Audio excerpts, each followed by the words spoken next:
মা মা আমি তোমাকে একটা গল্প বলি, তুমি শুনবে?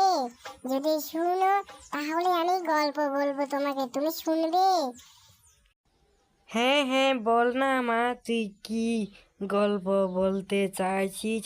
বল বল, আমি শুনতে রাজি আছি।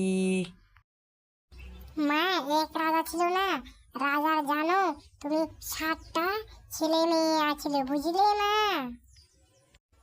তখন মা রাজা বাজারে যাচ্ছিল, তখন ছেলে ফুলু বলল রাজাকে, বাবা বাবা একটা কাঁঠাল আনিয়ে।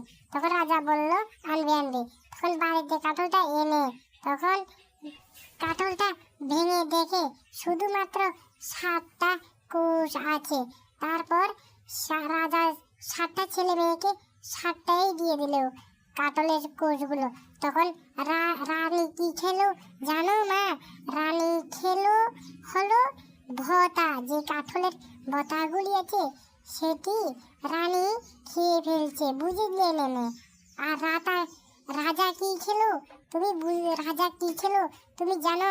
রাজা বুকে বলল, রানী রানী আমি কাঁঠাল এনেছি, কাঁঠাল কই?